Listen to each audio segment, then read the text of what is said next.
world of cable news screaming and social media echo chambers, it's easy to lose the signal in the noise. Every day, policy is debated, votes are cast, and your tax dollars are spent. We cut through the headlines to bring you the critical context you need, focusing on what's really going on in news and politics. Welcome to the Analytical Iowan Podcast. This is your daily dose of fact-driven politics. Let's analyze today's news. Here's Eric. And we are back here on the Analytical Iowan Podcast. It is Monday, December 29th, as you are listening to this. And of course, we've got a lot to talk about. There's always a lot to talk about. Now, first things first, I want to discuss my little absence here on the podcast. I had my Christmas Eve episode, which, due to some complications, didn't go up until Christmas Day.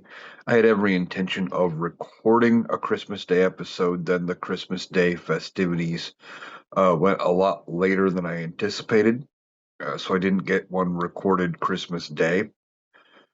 And then with my work schedule, Friday, Saturday, after Christmas, it just didn't work out for me to get an episode recorded. And even Sunday, I was recovering from the work schedule. I don't know if I was coming down with something. Uh, I couldn't get an episode recorded. Life got in the way. But I'm back. We are here. We are going to be discussing a lot of things that are going on. Luckily, it was a few days there over the holiday weekend. There wasn't nearly as much going on as it could have been sometime. So I'm back. I'm going to be making a return not only here on the podcast, but to TikTok today. I'm going to get some posted. This month has not been great for me getting TikToks posted with trying to get the podcast recorded, with work schedule, and then just with TikTok in general. There have been major issues between me and TikTok. There were some days I had a couple videos that got posted.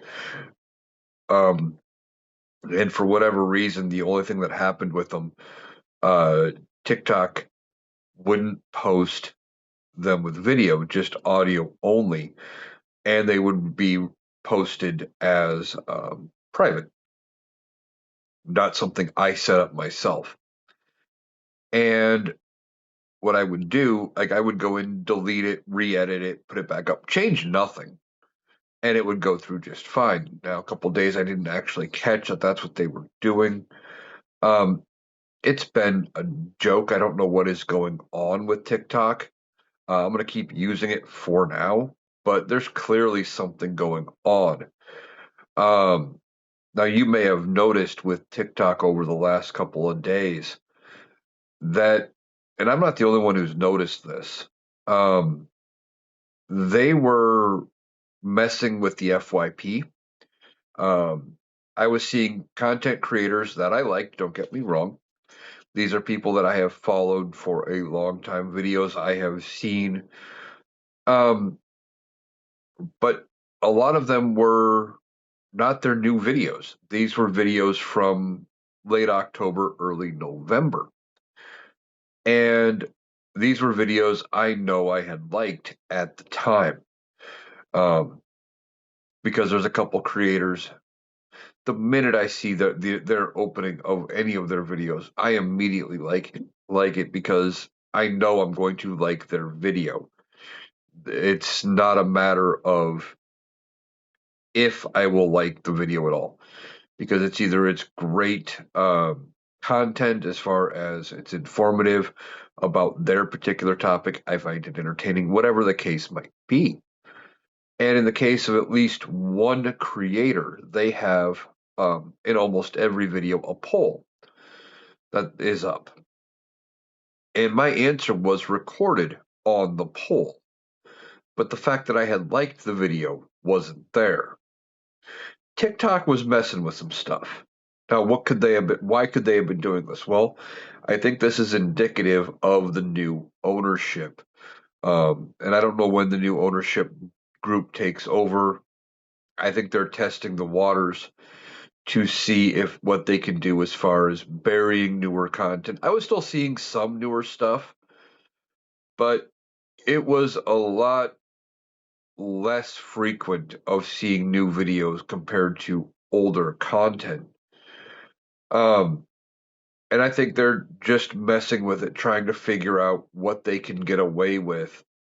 And TikTok could be on the way out with this new ownership. It is definitely a Trump-backed ownership group. And if they keep up things like this, it's going to go by the wayside. There's going to be a new social media, whether that becomes something like, and not that Meta is any better, but Facebook or Instagram Reels, maybe YouTube Shorts takes it over. Um, I know Blue Sky is becoming the new replacement to Twitter, and they have their own, what is it, Skylight, something like that. It is supposed to be a TikTok clone. There's Clapper, which is a TikTok clone, and eventually something will replace TikTok. Now, I know the last time when we dealt with whether or not TikTok got banned, well, going back a year now, or almost a year, everybody was switching over to Red Note. And I'm not going to go to Red Note. Even though it is owned by the same people. Same thing with if Lemon 8 comes out and starts allowing longer videos, maybe I'll jump to there. Um, but the whole thing, TikTok is not what it once was, and they're messing with things. Your content doesn't get pushed, and not that I'm doing this necessarily for the money because I'm not making a lot of money off of TikTok. I make a few bucks, and that's being generous. But now for the month of December, um, I think I've made a grand total of like 3 cents, something like that.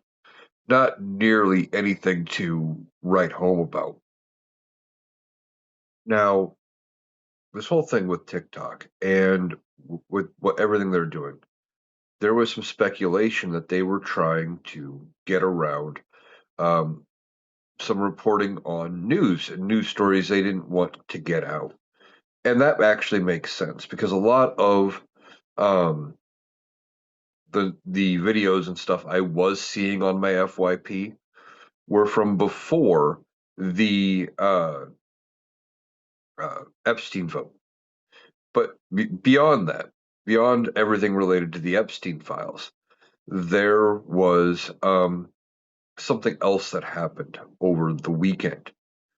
And this was ahead of a planned meeting between Bibi Netanyahu and Donald Trump today. And I'm going to talk about that meeting in a little while. And that was Iran came out and they declared total war on the United States, Israel, and Europe. This is kind of a response to the attacks from the United States and Israel way back in June. You might remember that during the um, Israel Palestine conflict, the Israel Hamas conflict, that Donald Trump dropped some bunker buster missiles, bombs over a supposed nuclear site for Iran. And there was some speculation about whether or not or how far back did we set their military, whether we actually set them back at all when it comes to developing nuclear weapons, things like that. And when this happened, we wondered what kind of a response there was going to be, and there was very little in the way of a response. They pretty much let us know they were coming. They bombed an American base with like no casualties, just a little bit of damage, and that was about it. And now they're saying they're declaring total war, or they're in total war with the United States. Now, so far, the United States has not responded. Donald Trump hasn't responded. They've ignored it.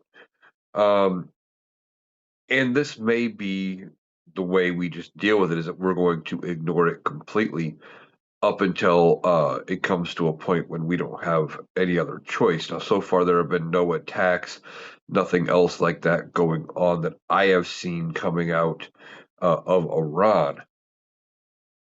So we could end up in a situation here where, as this goes on, um, the United States just ignores Iran. But why would TikTok be suppressing any news coverage about it? And I only saw a few creators' videos, and not many, and not some of the people I normally follow talking about this. Well, it could just be that they didn't want it to get out, that the people controlling TikTok now were trying to suppress this so it didn't cause a panic. And that could be. And that would be the boring, bland reason. Um, or could it be that it is just bad for this administration? Because Donald Trump is trying to, while at the same time appear to be a tough guy, and he wants everyone to quake in fear at the mention of his name. Um, he is also wanting to be known as the peace president. He is trying to get that Nobel Peace Prize. And having a country openly declare war on your country does not make you a peaceful person. Um, Especially when you have renamed your Department of Defense the Department of War, which is still dumb and it's not the official name because Congress didn't pass anything. Um, that they went ahead and he wants to ignore it, hoping that maybe he can just say, well, if nothing actually happens with it, we'll still be considered very peaceful. But Donald Trump's not peaceful. They're blowing up boats from Venezuela, they're seizing oil tankers, and they're doing a bunch of stuff. Um, that's not peaceful. They're deploying the military inside the United States, not peaceful. He's wanting to have the military go into places like Chicago and other places. Um, that's not something a man of peace would do. Now, I talked about it, I think, on one of the last podcasts right before Christmas. The U.S. Uh, Supreme Court even agreed that Donald Trump cannot deploy the National Guard into Chicago, that there's no basis for it. He can't just say emergency and call it good.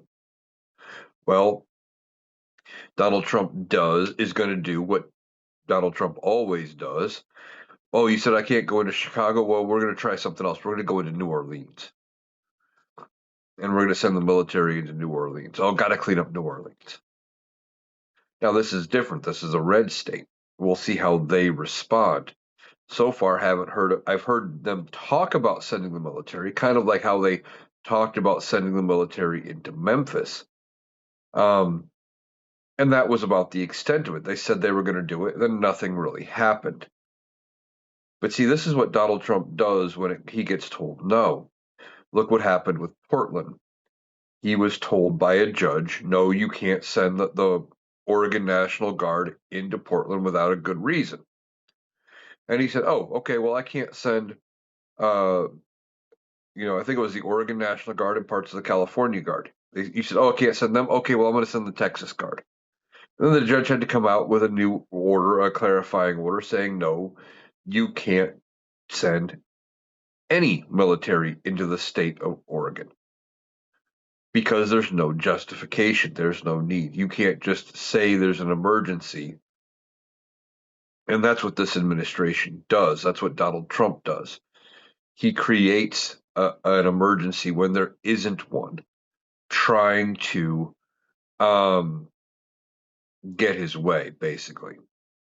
So now he's going to try to send the military into New Orleans. And I don't think it's going to work very well. And because they've already had a case go from Chicago, up through the whole federal court system to the Supreme Court, they have a blueprint now of how to successfully defend and sue Donald Trump or sue this administration and how to word things in order to get the military out to end his so-called emergency declaration or however he's going to do it. See, Donald Trump wants to use the military because he thinks it makes him look tough. It actually makes him look like a scared little boy. Donald Trump wants to use the military as pawns because he sees people like Kim Jong Un, and uh, Putin and others who can use the military and stuff to get their way. It cements their power. Donald Trump is all about, you know, looking tough and maintaining his grip on this country because he feels that grip is slipping away at every turn. Um, his hold on the Republican Party is slipping. I think he is afraid of the same things I've been talking about, that eventually the Republicans are going to turn away from him and that they're not going to be able to, or he's not going to be able to uh, survive. That's why he's doing things like renaming the Kennedy Center, building a ballroom, and all of this. He's worried about his legacy because he doesn't know how much time he has left to build that legacy. Now, I mentioned the Kennedy Center, and Donald Trump has renamed the Kennedy Center. Now, he claimed that the vote was unanimous by the board.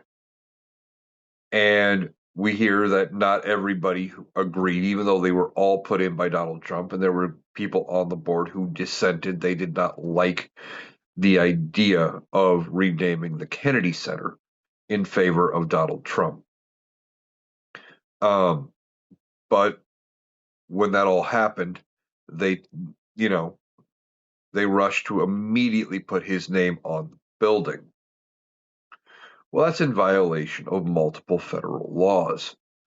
It is the John F. Kennedy Memorial Center for the Performing Arts, and you can't just put somebody else's name on there. That requires an act of Congress. But Donald Trump doesn't care about that. He wanted to remake the Kennedy Center in his image or whatever, and it's not working. Okay, we're finding out that he's having to, or not him directly, but the Kennedy Center is having to give away tickets. They're not having so many groups perform, and it's getting worse. There was a jazz musician, I believe, had an event planned around Christmas and backed out after Donald Trump put his name on the Kennedy Center. And now, of course, they're getting this musician. I can't think of his name right now as I'm recording this, but is getting sued for not performing and not fulfilling the contract. However, it sounds like that contract involves the Kennedy Center, not the Trump Kennedy Center, and that the contract may be able to be considered null and void because of the rebrand. Now, this is typical for Donald Trump. He fucks up at every turn. Okay. Um, Donald Trump, by renaming it, he is now giving uh, some of the musicians and places that were going to get away, or that wanted to get away from actually performing there because of the low turnout, because of the connection to Donald Trump, among other things. He's giving them cover to actually back out. They don't have to end up fulfilling their contract. Now we'll see, of course, how the lawsuit pans out, and Donald Trump is going to do what Donald Trump always does when it comes to these lawsuits. He wants to try to sue them into oblivion and force them to go along with his vision and do things his way.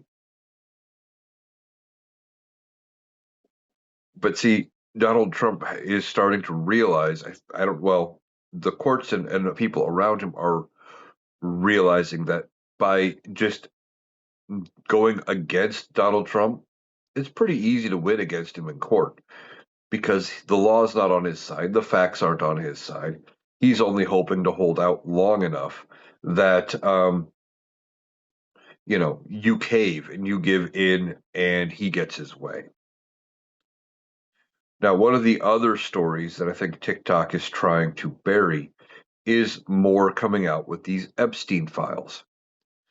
Now, there is a lot going on here when it comes to the Epstein files. First of all, you have Pam Bondi, the Attorney General, uh, is in complete violation of federal law.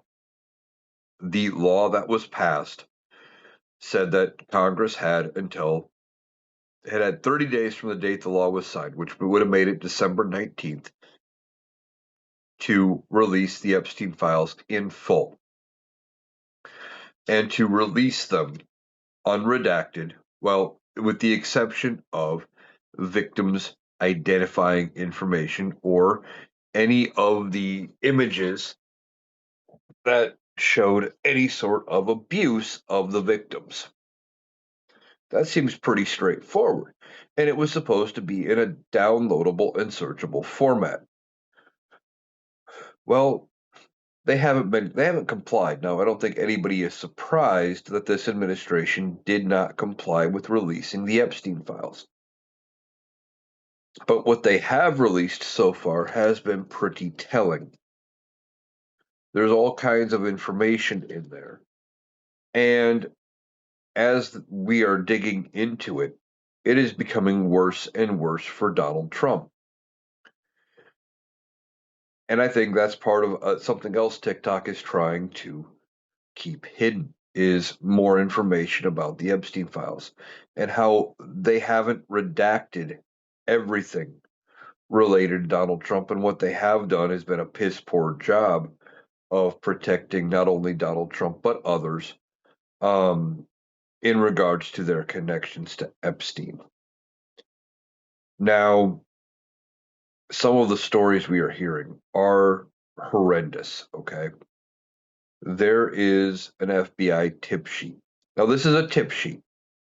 This does not mean the story is 100% true, but I think I talked about it the other day on the podcast.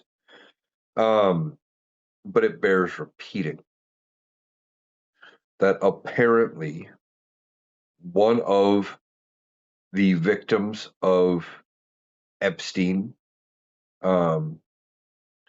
apparently, I think it was a victim of Epstein. I'm not 100% sure, but it was somebody connected to Epstein and Trump, that a 13-year-old girl was introduced to Donald Trump by her uncle. And this girl, who was 13 at the time, in the 90s, I believe, got pregnant by Donald Trump, was not able to get reproductive care and end the pregnancy, was forced to carry the baby to term. And apparently, the baby ended up either being killed or and the body being tossed into Lake Michigan or being tossed alive into Lake Michigan. And apparently Donald Trump was there and saw it happen. Now, again, this is a tip sheet. There's no guarantee that this is correct. Okay. It just means somebody called the FBI and said, hey, this happened. Now, this call was put in, I believe they weren't called in until sometime well after Epstein had been caught. So this whole thing, who knows if this was even investigated or if it seemed too outrageous to have actually been true, and if the FBI said, okay, that seems a little far-fetched. But the fact that it's even listed in the files, and they didn't scrub this, is weird considering how much they're trying to get Donald Trump and completely redact him from it. But the problem here is there's so much information and they're trying to comply with the law. They're trying to, which they're not doing a very good job about, but they're trying to get this stuff out, but they're also trying to save Donald Trump and redact everything. And this is what happens when you put unqualified and unserious people in a lot of these positions. Um, again, we don't know if this story about the 13-year-old and Lake Michigan is true. However, as I was talking to a coworker about that story today, if it is true, there is no statute of limitations typically for first-degree murder. So if this story does pan out at some point, Donald Trump and the uncle could be staring at a murder charge. Now, if they end up being charged out of this whole thing, that would be great. They need to be held accountable. Um, but that's not the only story when it comes to Epstein. Now, Donald Trump is again asserting that he didn't know Epstein, even though more images are coming out, um, more documents are coming out of the Epstein files from the DOJ that are showing Donald Trump and Epstein at least knew each other. And Donald Trump does not want that he doesn't want that connection even possibly being made. He wants you to forget that they even knew each other existed, but they were friends. Now, at the time in the 90s, early 2000s, Epstein was a big guy in the real estate and financial markets. For Donald Trump to just say, "Yeah, I knew who he was. We were in the same circle of people," he could have explained away knowing Jeffrey Epstein. But he doesn't want to explain it away. He wants you to forget in its entirety that they knew each other. And that's not um, that means that there's probably something to hide there. Well, Donald Trump was talking again about the Epstein and the island and things like that, and he reiterated his claim that he has made numerous times that he never went to the island. But then he also said, "Well, I never got." He said in the past that he never got to go to the island. He never had the privilege of going to Epstein Island, and he called it a privilege, which tells you about what he thinks of the island and uh, what Epstein was doing, etc. You know, he wants to deny ever being there, but he viewed it as a privilege. And now he comes out and says, "Well, I never got to go to the island, but I heard it was nice." You heard the island where they took underage girls to do who knows what with grown adults. Um, you called it nice. I mean, that he it's so confusing. But this is the dementia-ridden part of Donald Trump's brain. He doesn't know how to get away from this. He's trying to deflect away from it, but he also remembers going there and being friends with Epstein, etc. And he wants it to be viewed as something of prestige because people are saying he went and he had connections. So he's trying to balance that. It's very weird and very awkward. Now, he's also talking about the Epstein files, and they're, according to Donald Trump, they're a Democratic hoax. But if it's a Democratic hoax, then how come as much as that has been released has been redacted to the level it has been redacted? When you have full documents, when you have thousands of pages of documents where every image, every word, every space, everything has been redacted. Entire images where the entire image has been redacted. Um, it reeks of cover up, but yet he wants us to believe it's a Democratic hoax. He also has come out and said that he wants to release the names of the Democrats in the Epstein files because it'll embarrass them. It'll show that it's nothing but the Democrats that have done all this, etc. See, he's trying to spin away and cover both sides of this here and make you believe that there is nothing to see in the Epstein files, But what is to see is nothing but stuff about Democrats and Bill Clinton and other people. That anything about him is a lie, but anything about everybody else is truth. He's he's frantic about this. He doesn't know what else to do, right? He knows that being connected to Epstein could be the thing that takes him down. Now, Marjorie Taylor Greene has come out and said now that one of the reasons why she is pushing so hard to release the names and everything else is that she is um, been told by Donald Trump that if she reads the names of the clients, etc., it is going to affect a lot of people that he knows. A lot of his friends and powerful people are going to be affected. And this is what Donald Trump is doing. He's trying to protect himself. He's trying to protect other powerful and wealthy people. Um, People like Marjorie Taylor Greene are saying, no, we're not doing that. We are going to release the names of the clients because clearly there were clients of Epstein, and Donald Trump may be one of them.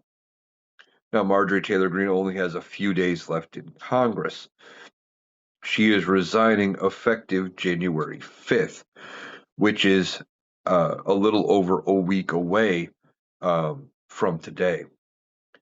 Now, as she is going through it all, and if she does end up reading any names on the House floor, it's important that she does. Why?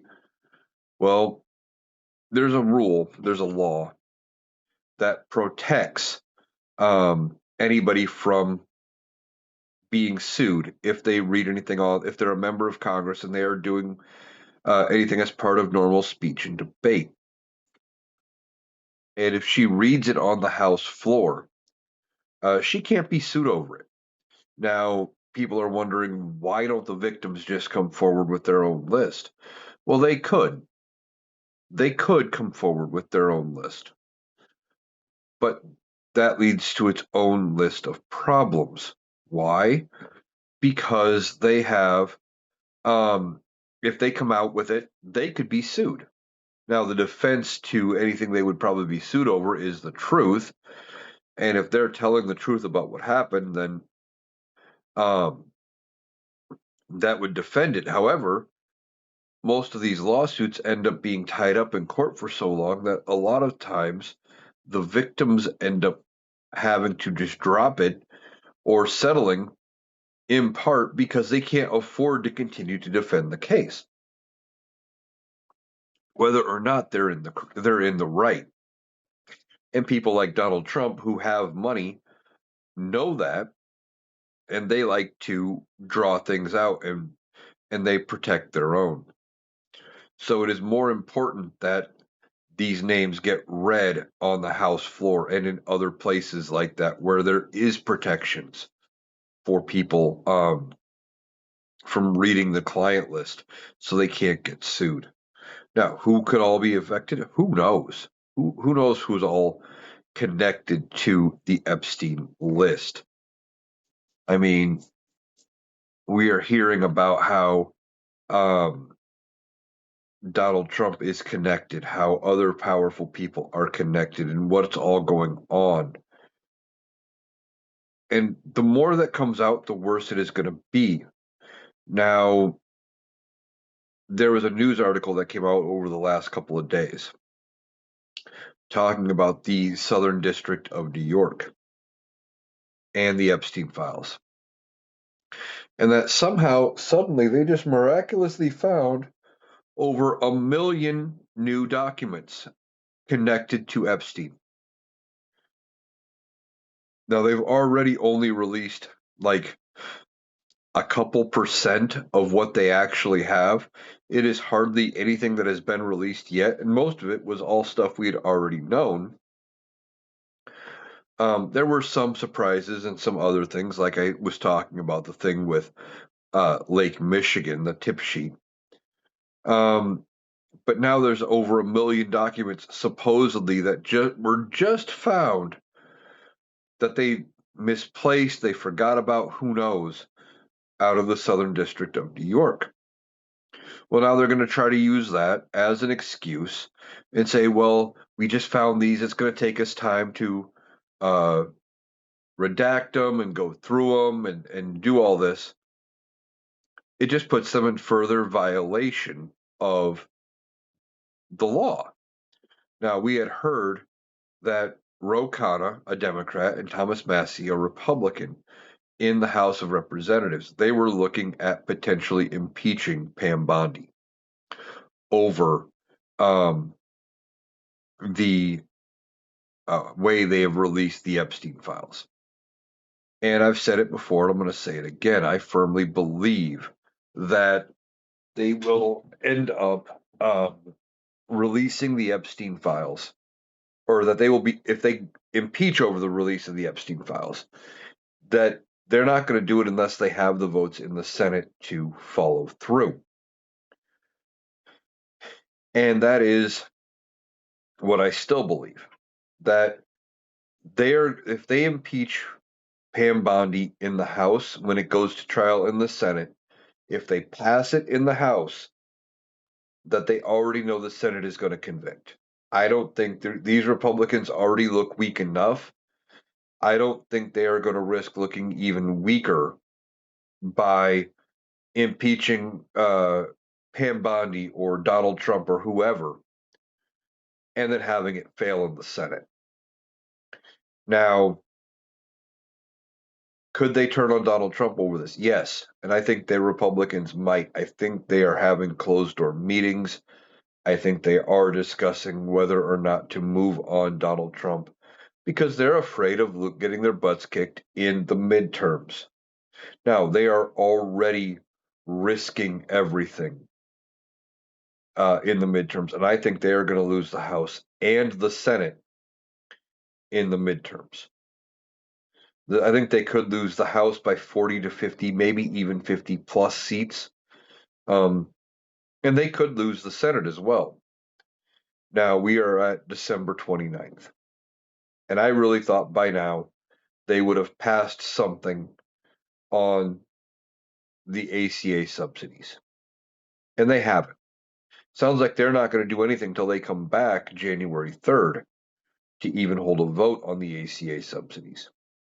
Now, they think they have until the 15th or so to get something passed and save everybody from going over this cliff when it comes to health insurance and their subsidies, etc.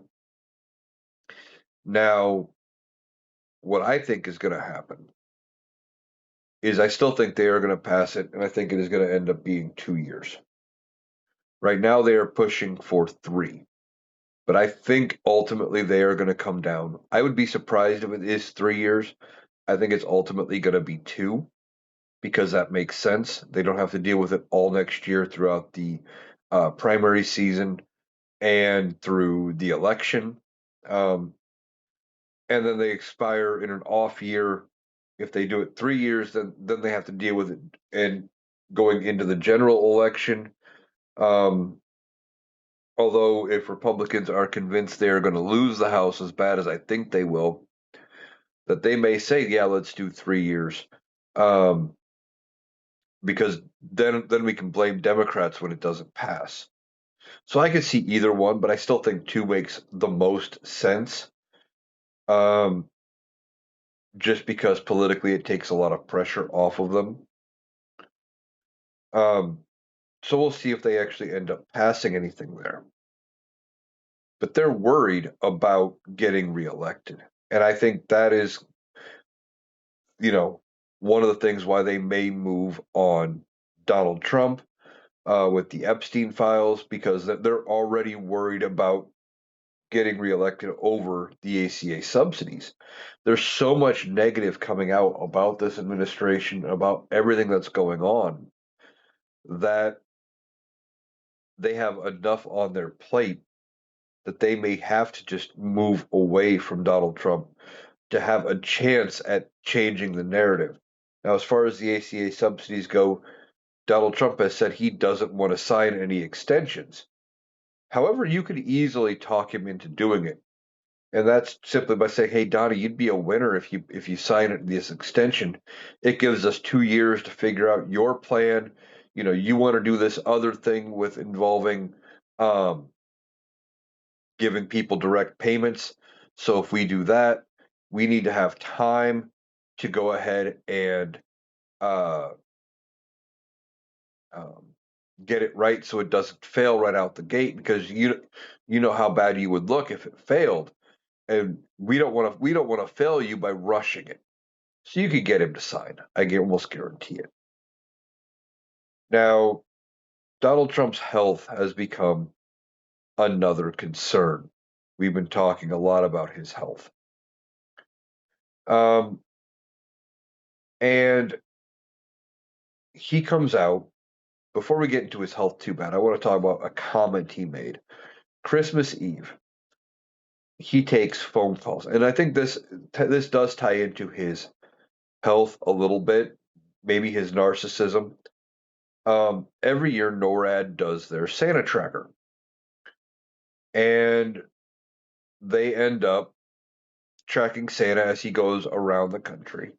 And almost every year, the president takes some calls while NORAD's doing it, and they talk to kids and stuff.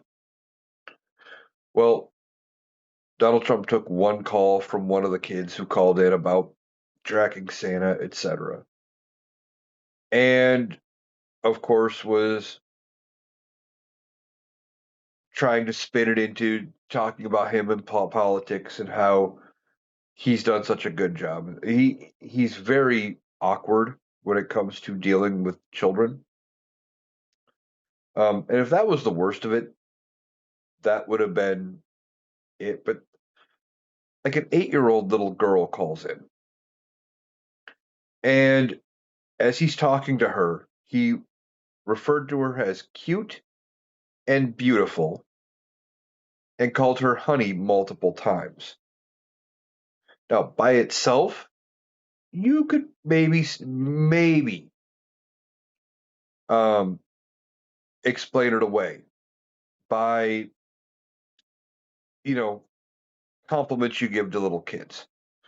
And but then when you add the fact that he is so deeply connected in with the Epstein stuff, and there are so many um, things that make it appear that he did things with Epstein, and it looks like he was involved, it makes it more bizarre.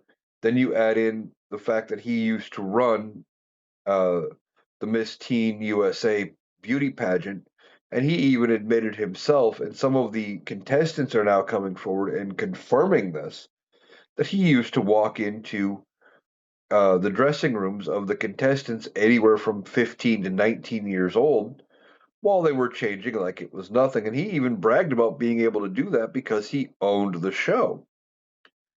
And then now you have this phone call with where he is referring to an 8-year-old as beautiful and cute.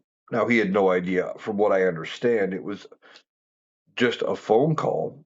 There was no video chat or anything, so he had no idea who this girl was. But it's just something bizarre that happens. Now, could it be his dementia kicking in and thinking that, that was appropriate to say? Maybe. But his health is causing other concerns. Now, beyond those comments on Christmas Eve. Then you add in the fact he was just seen the other day, um, and he has got bruising now on both hands. Now, that's harder to explain away. When it was just his right, his explanation wasn't great, but it was an explanation where he said, you know, it was all because of rigorous handshaking. Well, that explanation isn't great, but okay, I see what he's at least attempting to do there. Well, now that it's on both hands, that explanation doesn't go away because when you're a right-handed person like Donald Trump is, you don't shake with your left hand. So why does he have bruising there? It's more indicative of needing an IV. And if he is getting IV treatments of some kind, it is entirely possible that they could not get an IV into his right side and they had to use his left hand, or they're now having to use it more often. That is entirely possible. Donald Trump's health is not great. Now, some people were hoping that he wasn't going to make it till this Christmas. That might have been a little more optimistic, but I still do not believe he will make it until 2029. I don't think he makes it to January 20th, 29, but without having some kind of major medical event that they can't just brush off. They're doing their best to try to cover it up, and their best is making it look horrendous. Now, Joe Biden might have had his issues, but he didn't have bruising and things that looks like he was getting IV treatments. He didn't have uh, weird dementia slips, and he wasn't up, in the middle of the night having 2 or 3 hour posting sessions where he's posting things at a rate of one a minute. Um, any of those things. Most of the issues that were Joe Biden looked like he lost a step came from the debate, where in part I think he was so flabbergasted by how bad Donald Trump actually appeared and sounded, etc., that I think he was trying to formulate a response because he couldn't believe what he was having to respond to. But beyond that, a big chunk of it just came from the fact that Joe Biden has a stutter that he has always had, and that the Republicans latched onto as some kind of proof that he was having cognitive issues, which didn't mean anything. The rest of it had to come from edited videos where they purposely framed it weird to make it look like things weren't the way they actually were. Like when Joe Biden was at Normandy, there was a video, and it was taken from two different angles. And if you saw the unedited angle, Joe Biden was clearly talking to somebody. But Fox News framed that in a way that you didn't see the person Biden was talking to. So it looked like Joe Biden was just standing there staring off into the distance, talking to nobody. And then had to be led, according to the way it looked, back to the spot where he was supposed to go. What actually happened, when you see the other video, the real video of how it happened, is they were in mid conversation. Somebody comes over, interrupts the conversation, and you know tells Joe Biden, rather, to go back. We're moving to the next part, and you need to, wherever he needed to be for that particular part of the ceremony. The problem is Fox News did such a good job of framing it so that Joe Biden looked incompetent. Here's the thing. This White House and this administration isn't able to continue to keep up the charade, not nearly as well as what they would like us to believe, because of how bad off Donald Trump actually is, right? It's getting worse and worse. He's being very ginger when he goes down the steps. He doesn't want to fall. He's talked about that numerous times. And he had this meeting with Bibi Netanyahu today in Mar-a-Lago. Now, waiting to see what comes out of that. I will probably have to talk about that on tomorrow's podcast. But as he's meeting Netanyahu, there's like 4 steps. And Donald Trump is taking his time going very slow down those 4 steps. Like he's worried about falling. And could be a sign of somebody who has a stroke. Somebody who has balance control issues.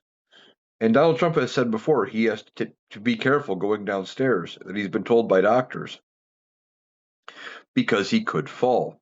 Now, the last thing he wants to do is be embarrassed by falling downstairs, because he liked to pick on Joe Biden for falling downstairs.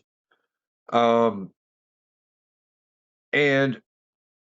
it's being more evident that there are issues with Donald Trump. Even MAGA is coming out. I'm seeing some members of some right-leaning creators that were MAGA saying, "What's going on with Donald? He looks like he's lower energy. He's missing a step here. There might be some problems." And they're going to have a harder time trying to continue to keep everything going and everything hidden from everybody. It is going to be a problem if he has, a major event as it's getting worse and worse. Um, they're going to have to find a way to cover it all up, and it's just not going to work. We're seeing his deterioration in real time, and eventually we are going to have to move past him onto probably JD Vance before the end of his term. Now, if we get to President JD Vance, a lot of people say Vance would be worse than Donald Trump. Here's the problem with JD Vance, or a problem with JD Vance. There is no, he doesn't have the same control over Congress, right? Sure, he's dumb, and he's evil, but he doesn't have the same pull over the MAGA base, over the same pull over Congress that Donald Trump has. So he's not going to be able to get nearly as much done. And ultimately, we'd be better off with JD Vance because he would also get rid of and clean house of some of the uh, more problem members of the administration. And he would be able to get better advisors. But especially if they use the 25th Amendment or impeachment and they remove Donald Trump, he's going to be on his best behavior because he's going to be afraid that that could happen to him as well. Um, and of course, I'm hearing all kinds of conspiracy theories about if Donald Trump goes away, if he passes away, or if they remove him, who could be potentially JD Vance's running mate. And some of these are getting good. Some people have suggested it could be Erica Kirk. I don't think that's going to happen. Now there is a whole nother conspiracy theory out there that JD, between now and whenever they decide to move on Donald Trump, could end up divorcing his wife and getting with Erica Kirk, to help shore up his image with the MAGA movement. And if that happens, okay, it's not going to help him enough to get him any sort of power. Some people have suggested that Brian Kemp or other reasonable Republicans could be in the running. And I don't think it's going to happen. I don't think anybody is going to take a chance to be connected to Donald Trump, even through JD Vance, um, for fear of getting that stench on them. But one of the ideas I'm seeing is that they remove Donald Trump, JD becomes president, he picks somebody reasonable, say Brian Kemp, or one of the later names I'm hearing is some people have said Liz Cheney, and they pick Liz Cheney. Congress approves, and Kemp or Cheney or whoever becomes the VP. And the question has gotten raised: could then Congress remove JD Vance in favor of the reasonable Republican and make them president, trying to shape up their image? They could. Problem is, they still have all of the Trump policies going on that they would have to deal with. And I think any reasonable Republican is going to want to wait until 32, let the Democrats win in 28, and then they can come back and say, well, see, the Democrats didn't fix it fast enough. You got to give us Republicans a chance to fix everything again and start the whole cycle all over. that makes more sense. Now, I think it was Scott Bessent, might have been Lutnick, but one of the two, was talking about these tariffs. And we are still waiting for the Supreme Court to issue their ruling, but I'm pretty sure that they are going to go against Donald Trump on the tariffs, because there's no basis in law for what they're doing with the tariffs. Even the law that they're pointing to as their justification for being able to do the tariffs doesn't mention the word tariff or any of its synonyms anywhere in it. And in the Constitution, the power to tariff is specifically set with Congress. So I think the Supreme Court is going to go against Donald Trump. However, I think it was Bessent comes out and says, well, even if the Supreme Court rules against us, any sort of a refund over the tariffs is probably not going to happen. And I've said that before. I think that's what the Supreme Court is trying to find a way to do, is overturn the tariffs, but do it in a way that would still allow this administration to keep that money.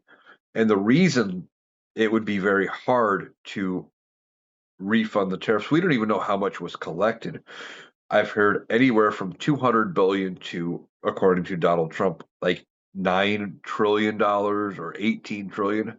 I don't know. He throws out numbers that are ridiculous all the time.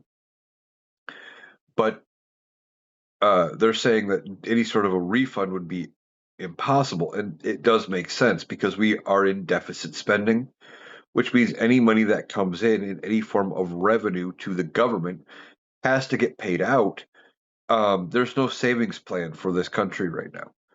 We are borrowing to pay our bills, and we're constantly borrowing more money to pay those bills, to pay the interest on the stuff we'd already borrowed. So when this revenue came in from the tariffs, it went out to pay something. So if they have to refund that money, they would have to borrow more money to issue any sort of a refund. Which also means if they're saying, well, we can't do a refund for the tariffs if they overturn it, that also means there's no money for any sort of a stimulus check or a rebate check like Donald Trump wants to claim or issue. So if you're waiting for any sort of tariff rebate, it ain't going to happen. It's just another promise, an empty promise from this administration, hoping to make sure that everyone is on board and happy with what's going on, with how they're doing things, because, well, they want everybody on that same page. They want to make it seem like we're doing great when we're really not. All right, so that is going to do it for today's episode of the Analytical Iowan podcast. I am back. I will be back tomorrow with another episode. And sometime in the next few days, the podcast is probably going to end up being a TikTok live. I plan to get into another one of those. I had hoped to do one Christmas night. That didn't happen, but hoping to do one here in the next few days. So I want to thank you for taking the time to join me. Hope you have a great day, and I will be back tomorrow.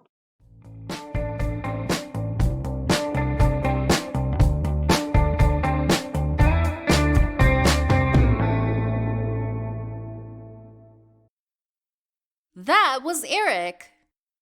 That does it for our analysis today. If you appreciated us cutting through the noise to get to the critical context, please make sure you're subscribed to the Analytical Iowan podcast on Spotify and YouTube.